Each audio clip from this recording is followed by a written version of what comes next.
share the screen? Yeah. Can you share the screen? My computer's not allowing me to download it. So. Yeah.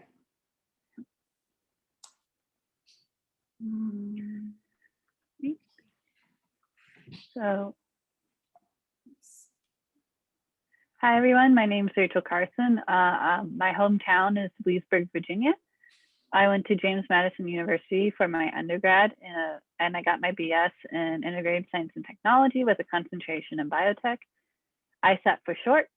It's just a bunch of sciences smashed together and into one degree. So I did manufacturing, but I also did biotechnology and environmental science as well as some of them.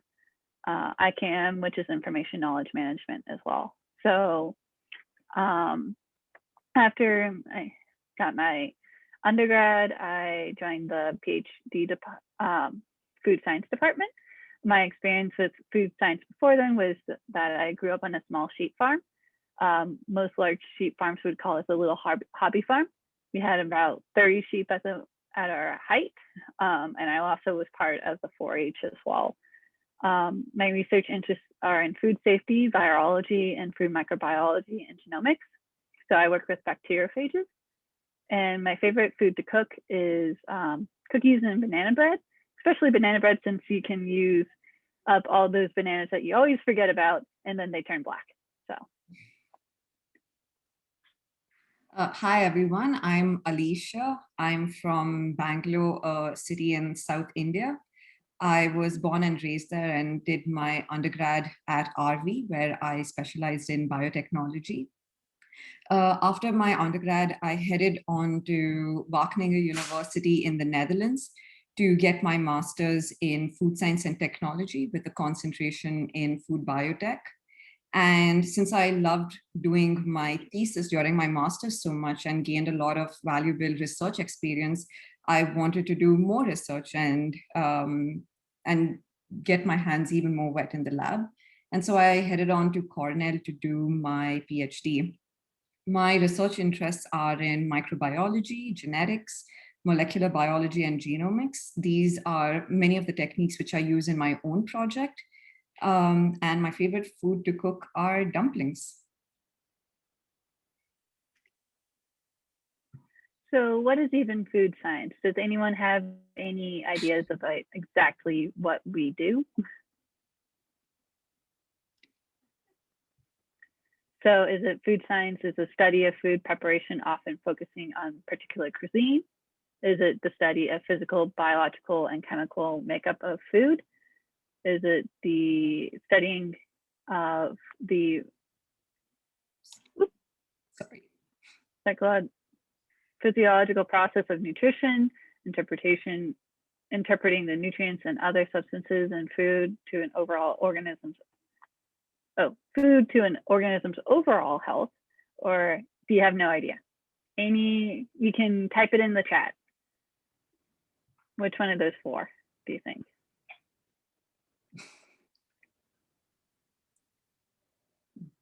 Got a 4 here. All, not 3. Okay. All right, if we move on. So a lot of people think that we eat all day. A lot of people think, especially our parents, think that we are cooks. What society thinks we do because we're scientists.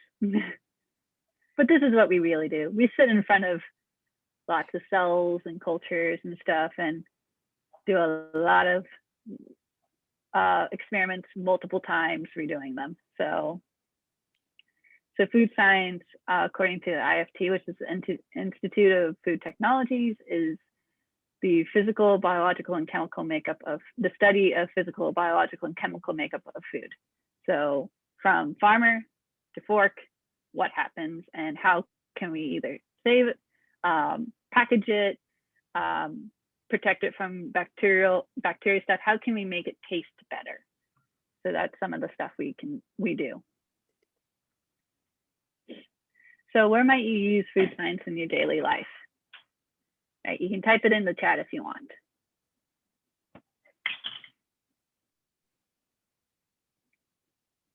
John? One person. Cooking? Yeah. Cooking is a very big way of food science. So in baking, you don't want to add too much baking soda or else it'll taste really like baking soda, and you don't want it to look too bad as well, making look, yeah.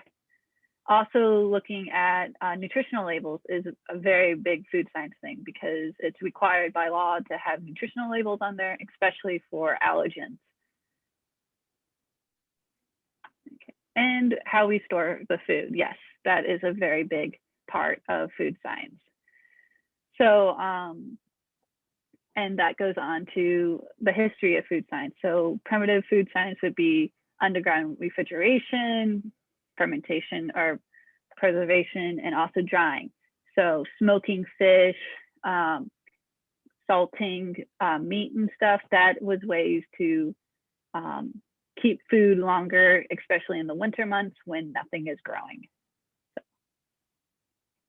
And applications through history, like Bird's Eye had frozen green beans. That was a big thing, is that you can take produce that is usually only seasonal, you can freeze it at the peak of freshness, and then people then have refrigerators and freezers in their own homes that they can keep that food. So that helps spread and for food preservation, as well as also keeping down food waste because they can grow more food and then store more food. NASA was also big in the food science development, especially when they were trying to figure out how to send people to the moon and also feed them. So freeze-dried stuff, they don't want any crumbs going into any of the wiring or anything like that, or else that could cause them to not be able to come home. And also the ice cream as well. So the big thing is the freeze-dried ice cream that they created. So why would you want to become a food scientist? So I'm in the food safety department, where you want to make sure that you don't get any foodborne pathogens into the public. And there's a lot, like Salmonella, E. coli, Listeria monocytogenes. And I was wondering if anyone has heard of any outbreaks recently, like of anything that's going on. It's always in the news. You can write in the chat if you think. One just happened a week ago. So there's actually a Listeria outbreak last week in some, I believe, unpasteurized milk. So that's a big thing, and Chipotle, especially Chipotle with Salmonella and E. coli. It's always in the lettuce leaves. You have to wash it. You have to make sure it's safe for the people. So I focus on that. It's how can we find it before it goes out. Okay, Alicia.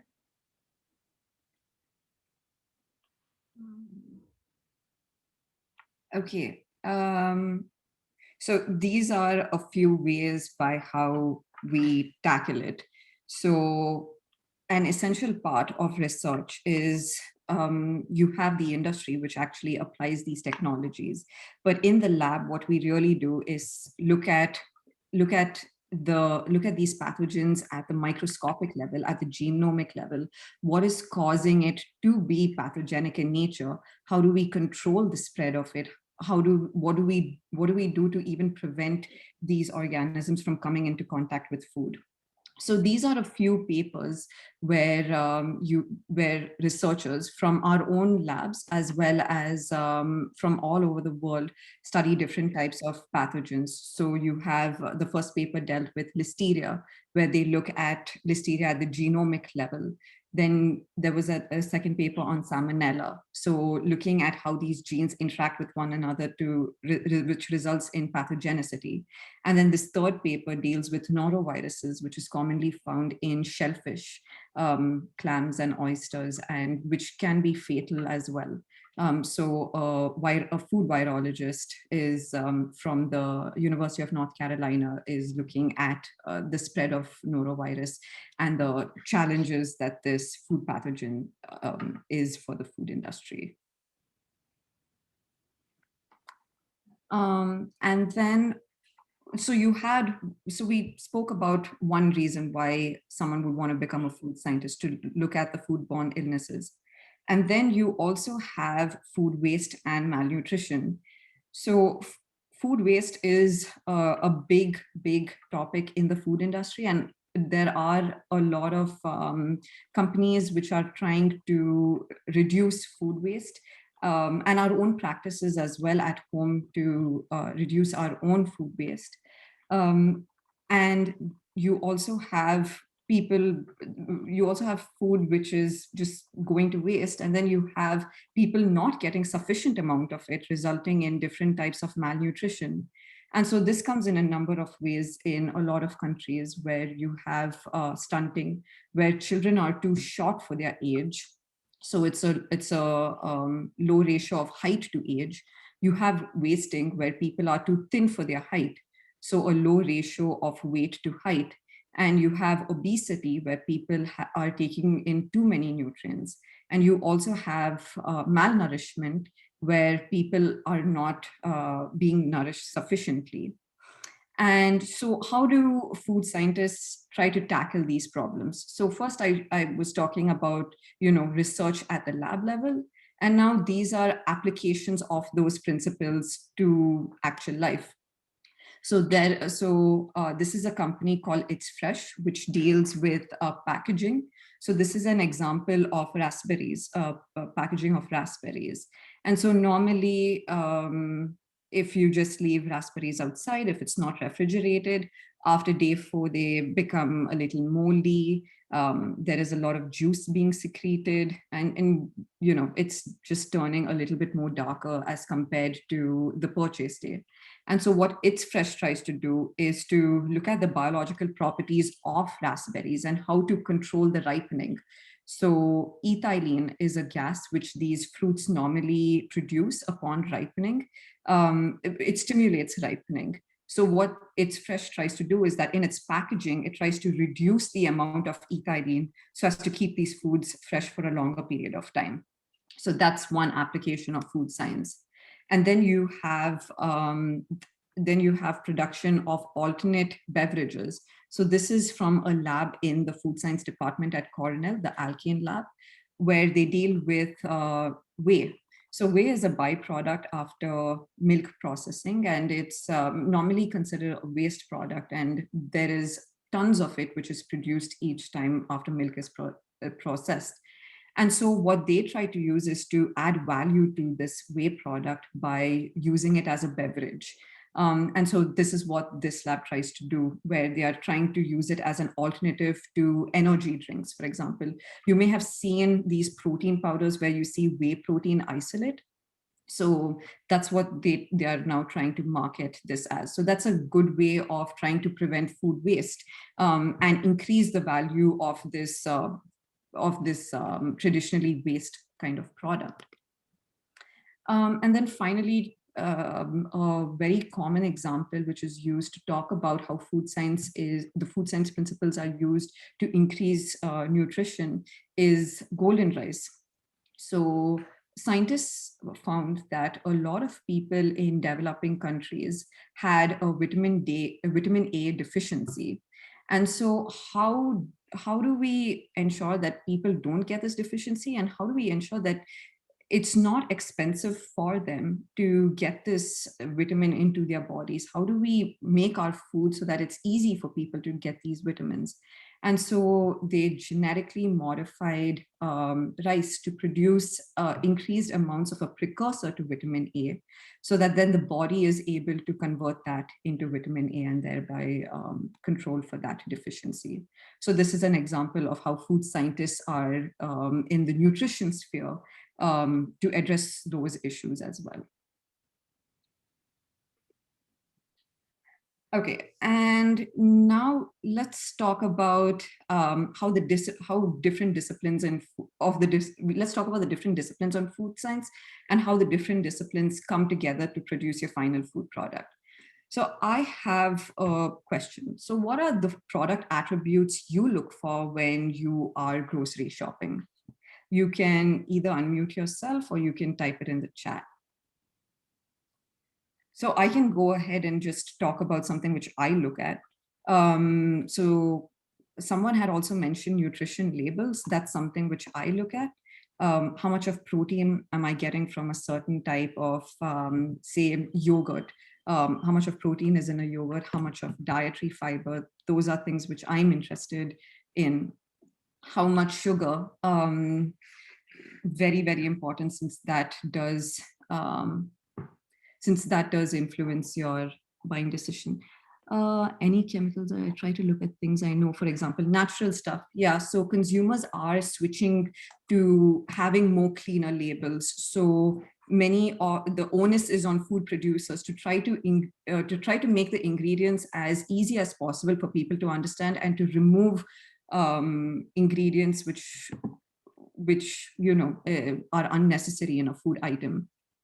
Sodium amount. The ingredients that take about 5 to 6 minutes just to say, they're trying to get rid of. Yeah.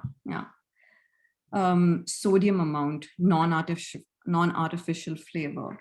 Yeah, freshness, additives. Yeah, all of these are great. And these are, and you'll see now how these different disciplines of food science have to come together to try to address all of these concerns which consumers have. Okay, so the first discipline is food engineering. So you can imagine that preparing food for millions of people and in the order of thousands of pounds of food a day is very different from preparing a meal at home for, say, 4 to 6 people. So that's where food engineers come in, where they think about how to safely, efficiently produce and transport food over long distances. So again, let's take my yogurt cup, since this is my favorite snack. So what a food engineer would try to do is, how do we have these different sort of sizes of yogurt cups? You may get a 250 gram. This is a 150 gram. So how do we change the sizes of these products so to fit different consumers' needs? Think about the type of product. So for example, you have extrusion, where by passing your food product through an extruder, you get these ropey like materials at the ends. So this is how Cheetos, for example, is produced, where you have these small little cylindrical yummy goodness at the end of the line. I'm just going to keep checking the chat. Okay. And so that's the expertise of a food engineer. How do we regulate the input, whether it comes to the size of the final product, the temperature at which you want to bake it, and then also how do we cut the product so that it's of uniform size. So these are principles of food engineering. You can imagine that disciplines such as unit operations, thermodynamics, basically engineering principles applied to food. And this is a pretty cool example of food engineering in practice. And this, it's instant ice cream, which was founded by someone in our own department, the Rizvi Lab, which deals with food engineering principles. And they came up with instant ice cream, and they recently got a patent on it. So all you have to do is just get the liquid ice cream mix, and then just by using supercritical carbon dioxide, it cools the ice cream mix immediately. So you get instant ice cream. And so you can imagine this is pretty awesome for ice cream companies now, who do not have to spend a lot of money on ensuring a cold chain when they are transporting their ice cream products. It's also great to minimize the addition of stabilizers and emulsifiers in ice cream products. Someone was talking about having a cleaner label to reduce the number of ingredients. So such principles could help in it could help in reducing the cost to the consumer as well. What is the difference? What is the difference between instant ice cream and regular ice cream? Okay, so when you have regular ice cream, it is you do eat it immediately, but the cost is on the producer to ensure that it's kept cold during the entire process, during the entire transport, and finally even at the grocery store, and even when it comes to stability of the product, and then you have a shelf life of the product. Whereas if you have instant ice cream, and if you just have, you know, the technology in your own home to make it, all you have to do is just buy the ice cream mix. And so you get fresh ice cream all the time, rather than buying a huge tub and then storing it in the refrigerator and so on. And this would also be beneficial to these ice cream companies, because if more and more people want fresh instant ice cream, it would reduce their own cost for the supply chain and for the addition of stabilizers and emulsifiers in the product. It also reduce the cost of energy as well. So you can also think of that as an environmental factor. Yeah. By the shipping and everything, the cost of just the trucks that have to have the freezers, not just the refrigerators, cost a lot of money, and it costs a lot of gas to run all that as well. So yeah. Okay, and next you have food analysis. So this is responsible for the nutrition facts which you see on your food items. So using food analysis, you break down this complex food item into its micro and macronutrients, so that you can tell that, okay, there is this much amount of sodium, say, in your food product. This is to comply with the FDA, and also to make it transparent to consumers, since this is something we look at when it comes to deciding to purchase a certain food product. And so food analysis details these micro and macronutrients, and it also tells you if the food has been fortified with a certain compound. So think about your vitamin D fortified milk. It would be clear from the nutrition facts that with your daily intake of vitamin D would be satisfied based on the number of servings. The next is food microbiology. So this is the study of how microbes impact food. And so this can be both good and bad. So when it comes to yogurt, you might have seen something like active yogurt cultures. And this is because yogurt is made from 2 different bacterial cultures. And normally companies also add probiotic bacteria, since right now there is a lot of information on the importance of your gut on your overall health. So this is the domain of food microbiologists. So they look at the bad microbes, so the microbes which are actually pathogenic, and those ones which are responsible for spoilage. So pathogenic are the ones which Rachel was talking about earlier, when about those which result in foodborne illnesses enough to cause fatality. And spoilage microbes are not fatal, but decrease the palatability of the food product. So think about sour, spoiled milk. You wouldn't want to drink that. It's absolutely disgusting, but it wouldn't really kill you. It's just not palatable. And then you have the good microbes, which is found in yogurt, which is found also in kombucha, and different types of fermented food products. You could also use microbes for the production of a certain food item. So think about production of breads or different types of alcohols, fermented beverages. So this is where you would use beneficial microbes. So a food microbiologist just looks at the interaction of these microbes with each other, as well as the environment. And ultimately, the goal is to produce food which is safe for all to consume. And then you have food safety, which is kind of a discipline of food microbiology, but could also be for the other types of disciplines, because a food safety is ultimately responsible for protecting your food from any type of chemical, biological, or physical hazard. And so you might have seen these sort of warnings on your food items saying keep refrigerated, or the expiry date. On this can of diced tomatoes, there's something which says refrigerate unused portion in a covered glass. These are to just reduce the incidences of any sort of spoilage or contamination. A food safety expert would also be responsible for looking at prevention of prevention of the microbe even meeting the food product in the first way. How do we safely produce food? And if there are recalls, if the food is contaminated, what are the next processes to do? You can imagine that recalls for a food company are extremely, extremely expensive and go into billions of dollars. Rachel was just mentioning milk. There was also a recent recall with the Tyson food products, chicken food products. There was a massive recall of that too. So this costs companies a lot of money. So they invest in food safety experts to make sure that their product is safe in market and during transportation and production.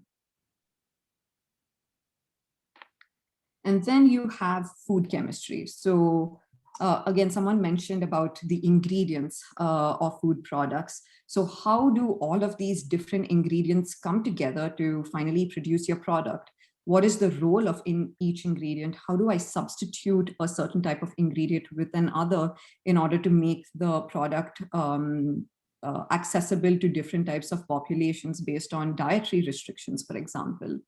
And so food chemistry looks at food through the lens of, food being a complex chemical system, and how do these chemicals impact the food finally.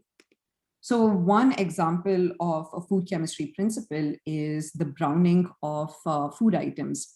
So when you heat up your bread a little bit too much, you'll notice that it gets, it starts browning. And with increased heat, it becomes even more brown. And this is something which is known as the Maillard reaction. It's basically the proteins in the food are interacting with the reducing sugars, which gives it this distinctive brown texture. And sometimes it's desirable, sometimes it's not. It's based on the final sort of compound which is produced. But this is food chemistry, which we see probably on a daily basis. Think about your steak as well. When it's seared, the browning of the steak, which makes it palatable. Another example of the Maillard reaction. So food chemistry also includes the packaging. So what packaging is safe to put food in so that it doesn't leak into the food system. It also, a lot of them now are trying to create packaging that decomposes faster, or you can eat but also store. So that's also part of the food chemistry as well.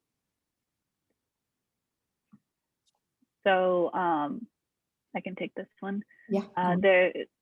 Another thing is the look of food and how you get people interested in it. And one is called Dalgona coffee, which is also an emulsion. Food chemistry, food texture, food taste. This was big on Instagram for a while. I don't know if it still is. Are we still in the loop? But it's a way to add coffee to a milk product, but also make it as a foam as well. So it looks and tastes and the texture is all in with food science as well. So it's sort of like making whipped cream out of coffee.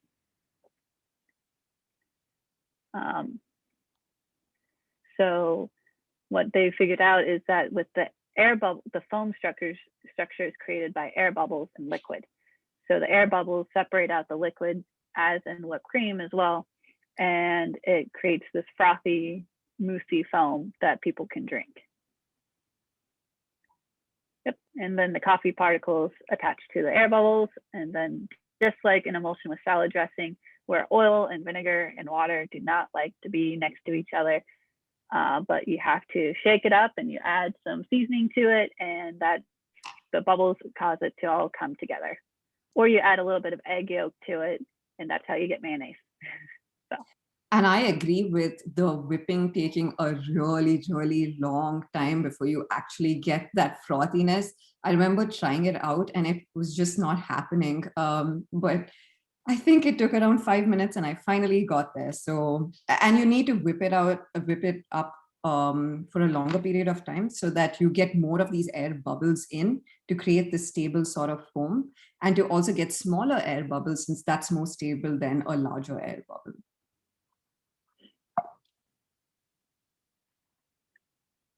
So there's also a main part of food science is sensory science.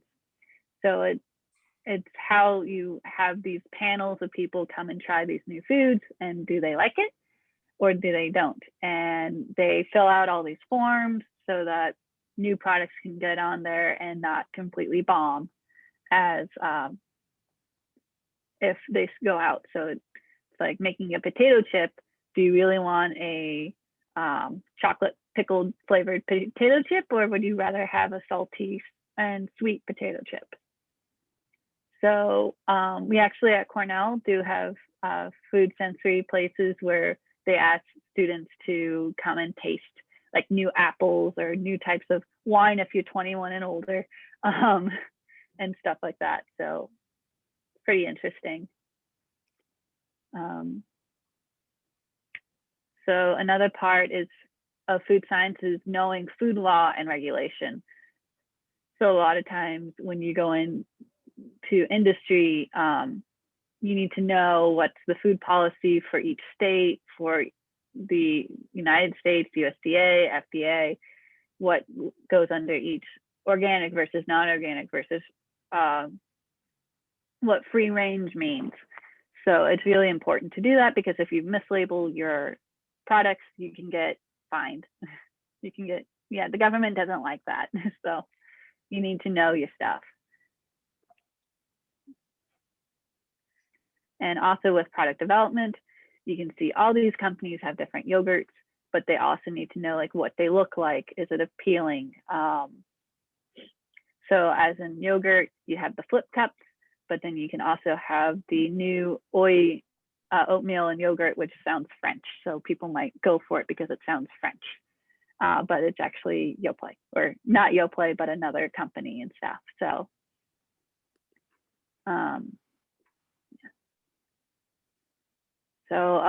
we also have product development teams at Cornell. And so you can have one problem they were trying to tackle a couple years ago is healthy eaters have great daytime diets, but binge on junk food late at night and feel guilty. So what's an ingredient to solve this? And they came up with chickpeas. So they went through 167 Iridic samples, different types in the kitchen, and then they created garbanzo beans. So garbanzo beans versus a Kit Kat have 1.5 times more protein, 14 times more fiber, and 30% fewer calories. These are now in stores in Ithaca, and like at Wegmans and stuff like that. So, and I've had them; they taste amazing. I agree. Mm-hmm.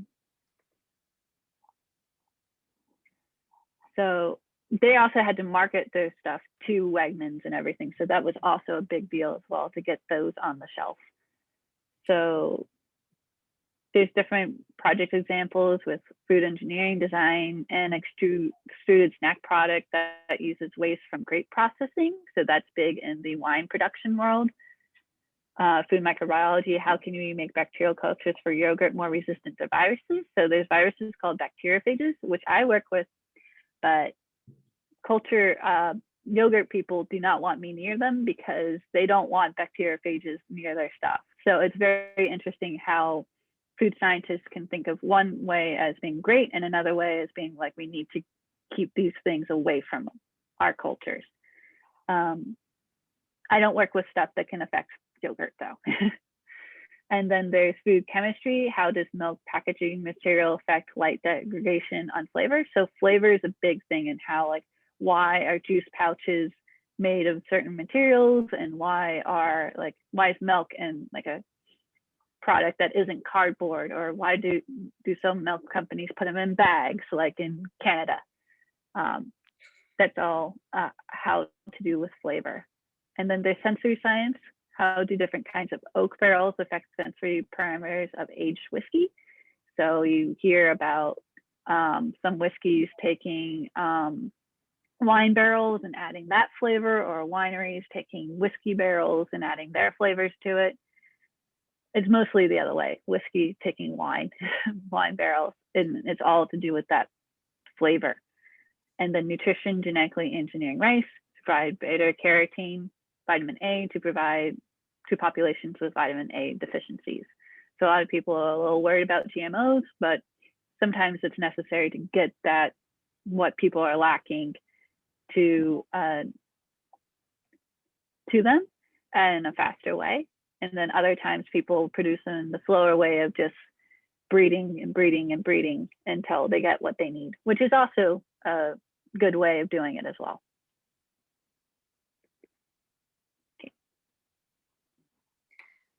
Okay, so I guess I can take it from here. So we've seen food science in both academia as well as industry and government. But the exchange of ideas between these two organizations is by extension and outreach. So in academia, you have teaching, which is done by professors as well as grad students. You have research, which is what we do in our labs, and then we publish it with those papers, which we were talking about earlier. And you have outreach, which is spreading the good word about food science and its different disciplines to everyone, and talking more about it and encouraging people into these careers. And you also have publications in your different journals. That's what we strive to do, to actually, show our research to peers and to further research into whatever discipline we are studying. And then you have industry and government. So how do we produce and safely package food for transport of food? Many food companies also are very interested in innovation and how to position their products better than their competitors. So many of them invest in research and development. You also have a lot of inspections in different types of factories to ensure that they are compliant with FDA regulations and whether good manufacturing practices are being followed, as well as trying to solve problems which food industries normally are facing, or which consumers have regarding their food products, and how do we serve that need for our customers. And so the ideas of academia, or the principles of academia, are communicated to that of industry by an extension outreach, where you have people who are trained food scientists who educate as well as host these trainings for people in food industries who do not have the resources to actually address many of their concerns. So for example, in our own department, we have extension for both the dairy industry as well as the beverage industry for wine and beer makers. Many of them face problems with both in their factory to reduce contamination of food products, or even to utilize new technologies to make their practices a little bit more, to introduce sanitation into their practices. And so that's where extension comes in. And that's a nice bridge between academia and industry. So the needs of the industry are met by academia. We try to figure out what problems are plaguing these industries and try to study them more. And the industry gets what is happening in the lab and tries to apply it to a larger scale. And so that's a little bit about the different disciplines in food science and options for food scientists, careers of food science. And now I'm just going to talk a little bit more about the graduate program in food science at Cornell. And so there are three main graduate programs which are offered.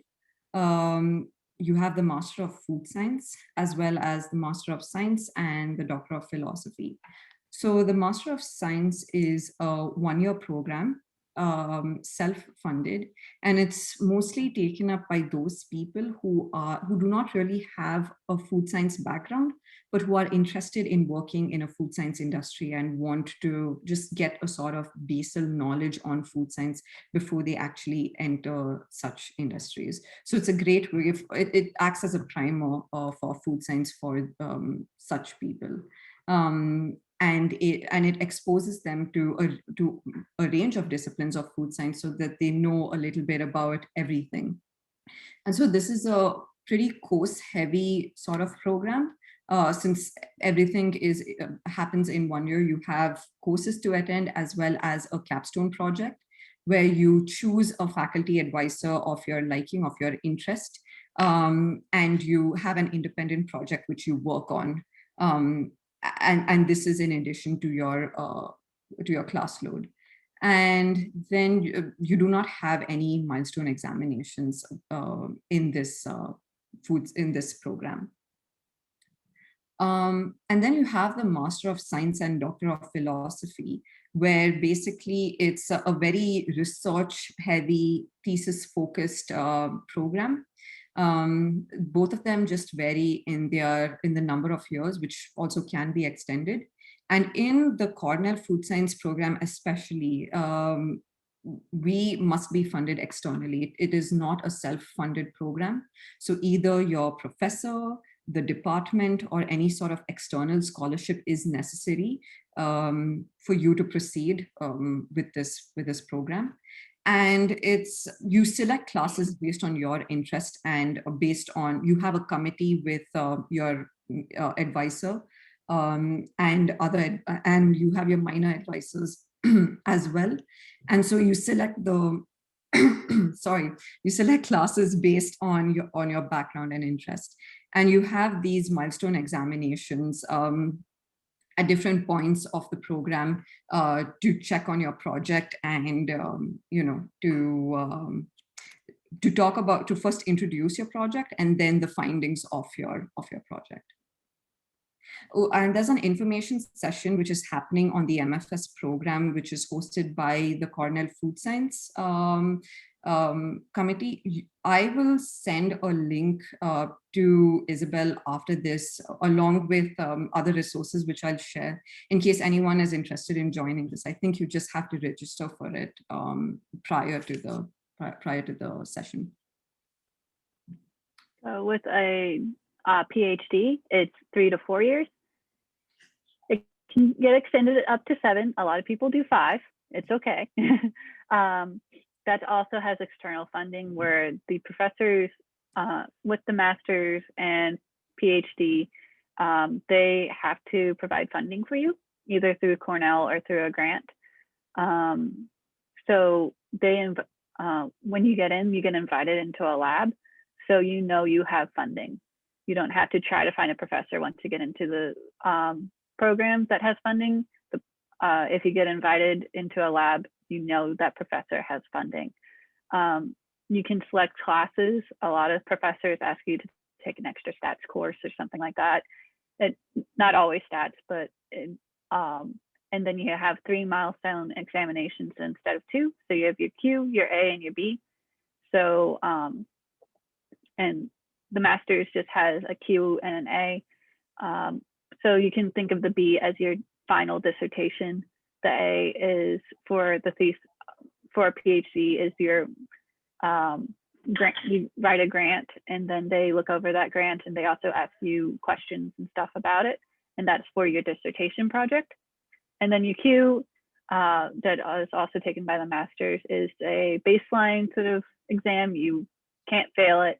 They're just mostly wondering what do you know, what classes do you need to take, and stuff like that. So you don't have to have a background in food science for the Master's of Science or a PhD. So you don't have to get an MFS, but if you don't want to take the 2 to up to 7 years of extra schooling, you can also do the MSF, and you can get a lot of knowledge out of that as well.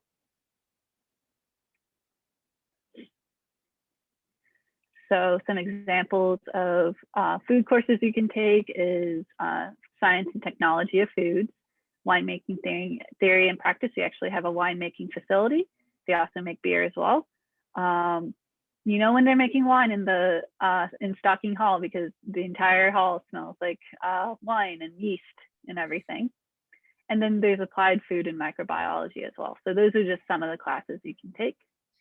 The Science and Technology of Food class, by the way, is popularly called the ice cream making class, because here students are able to make an ice cream of their own flavor, and it's then subject to a vote. And if you have the highest number of votes, your ice cream actually becomes available for everyone to eat during that semester, and you get to choose the name and everything, which is pretty awesome.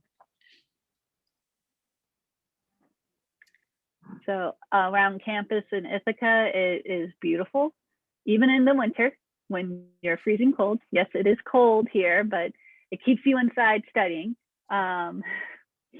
It is absolutely beautiful. There's hiking trails, there's biking trails, there's a lake. So for the application process, right now, they're still requiring the GRE. That might change, but I would still, it's a one and done test for every single graduate school that you apply to. So you also have to do the university application. You have to send in your transcripts, make sure that you ask for those early on, because sometimes it can get stuck, or you Cornell, you can send them digitally, but sometimes they can be backlogged with everyone trying to apply for grad schools. So make sure to have those ready. Your CV/resume, you want to put down if you TA'd, or if you did internship, or even if you just did a side project with a professor, anything on there that says like, hey, I'm really interested in this and I've done work for it and stuff, like that also helps. And you also need letters of recommendation. If you're in just like in high school, or if you are graduating this coming spring, so 2022, you need to have your recommendation letters by August so that you can apply by the end of August deadline. So I would ask for them this summer. So like right now.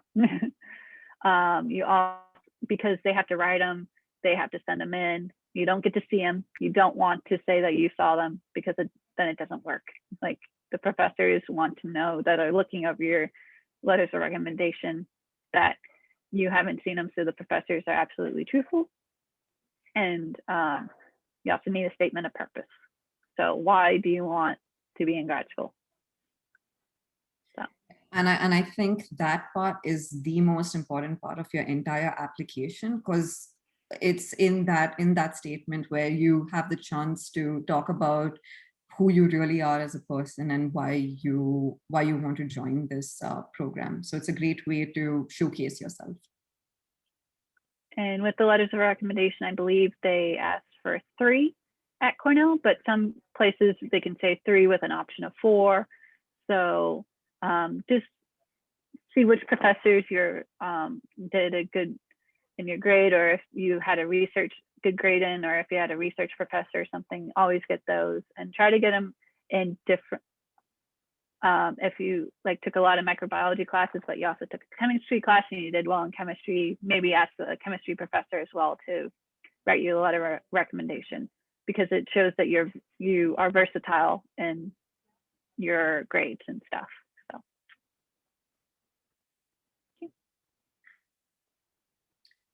Okay, so we are going to host a graduate school boot camp as part of the Food Science Outreach Committee. I believe this is going to be sometime in September. I still do not have the dates as yet. But again, Isabel, I will keep you in the loop about when this happens. So it's going to be 4 virtual sessions spread out over 4 weeks, every Sunday morning or afternoon.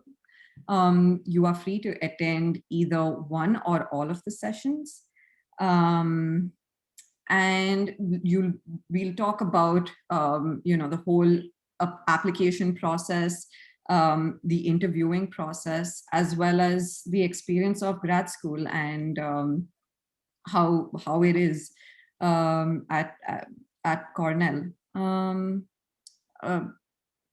am I missing anything, Rachel? Or no, yeah, that's all the information we have right now. They're still creating it, but it's once the dates are out, we'll send it off to Isabel so she can send it to you guys. Okay. Okay, and finally, I want to end the talk with diversity in the workplace, in grad school, and in STEM finally. And so I like to liken it to looking at nature to solve our problems. So as scientists, we commonly look to nature to solve a bunch of different problems which we face.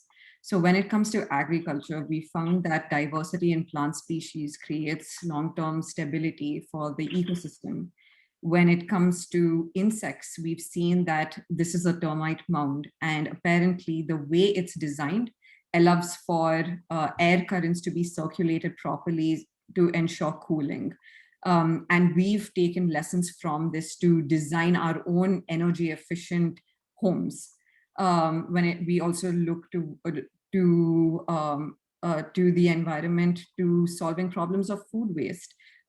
This is oregano, which produces these compounds which prevent food from being attacked by different types of fungi. So think about, so we've tried, now food scientists are trying to use these principles and apply it to food packaging to prevent food spoilage. And so another lesson which nature teaches us is that diversity in nature is extremely important to a healthy ecosystem. And so when looking at our own workplaces, we see that people do value diversity and inclusion in the workplace and do list it as something that is important. However, this is not reflected in the demographics of people who are in these different types of professions, where a lot of minorities are underrepresented. And so these results seem to contradict one another. And so we at Food Science, as well as Cornell, have in the past couple of months come up with a diversity, equity, and inclusion committee to address topics such as faculty hiring, how to ensure that you have a diverse range of opinions, perspectives, as well as thoughts on different types of issues which people are trying to look at when it comes to hiring students, be it undergrad or grad students, and trying to minimize bias when it comes to hiring, as well as retaining different people in these workplaces. And so again, looking at nature and then looking at our own workplace, we see that diversity in our workplaces is also essential for getting maximum excellence and talent and economic growth, and also for innovation and thinking about things through new eyes, fresh perspectives, and fresh different types of thought on a certain type of problem. And so these are a few ways how we at Food Science are tackling this.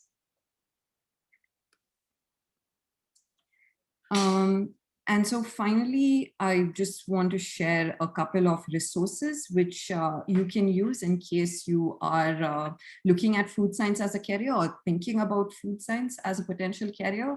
I encourage you to look at IFT, which is the Institute of Food Technologists.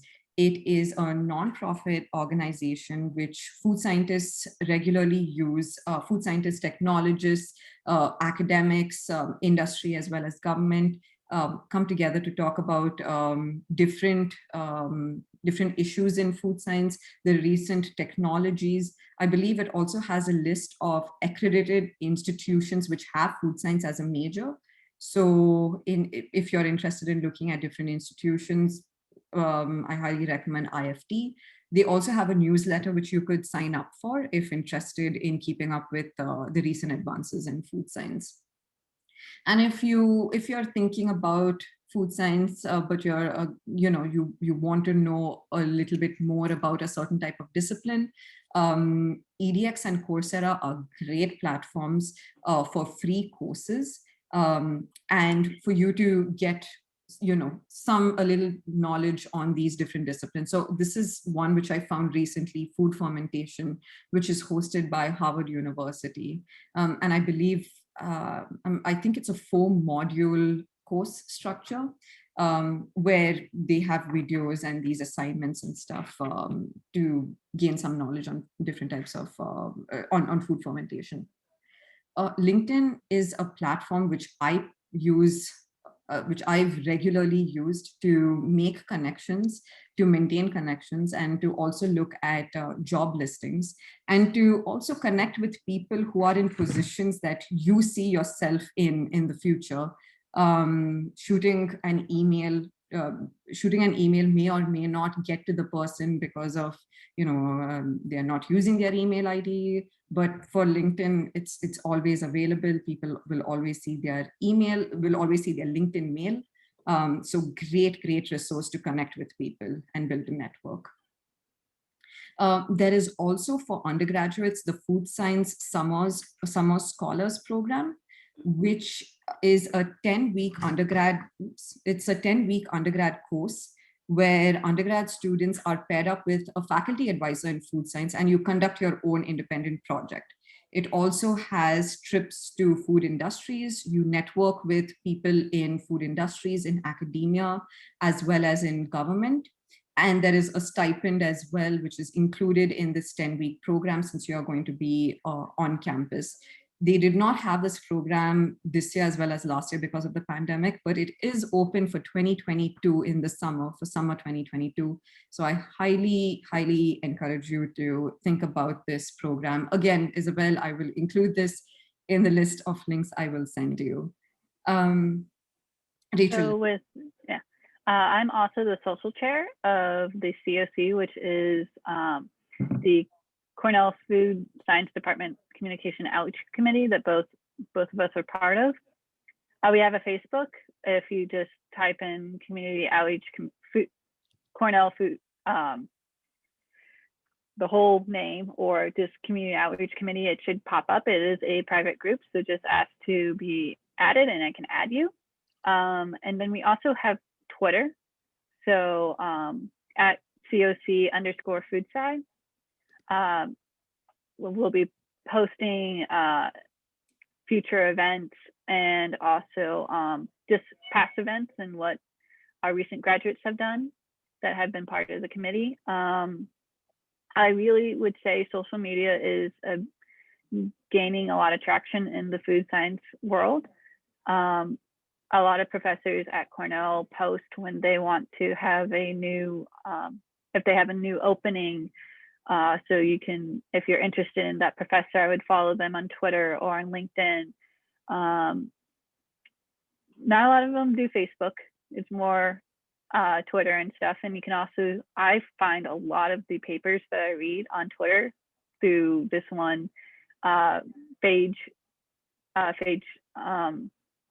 program that also has, when they publish people's papers, so they post on Twitter when they have a new publication. So I'm like, cool. So I found a lot of papers on that, but you can follow scientists. A lot of them will just have public accounts, so you can follow them and see what they're doing. Some of them are asking for like postdocs, and you can figure out what they want and that stuff. But also, I'm sure you're way far from there right now, but just seeing what people are doing. And you can say like, oh, I saw that you wrote this paper and I have a couple questions about that. That's how you get into, like, professors love to talk about what they're doing. So if you ask them a couple of questions, either through Twitter or they usually put their email on there, email them, ask them a couple of questions, you're now starting that connection. So yes, like usually I'm like, oh, at first when I didn't like Twitter or anything, but now I'm just like, oh, cool, papers. So, and if you guys have any questions at all, please reach out to us on our social media, and someone on the committee or even from the food science department will gladly help out. Yeah, and just to build on what Rachel was saying, professors love to talk about their work, and it also works to your advantage if you decide to apply, since the professor would already know you and know that you're interested in the work they are doing. You can build up on that relationship, and you're familiar with the professor, so it becomes an easier yes.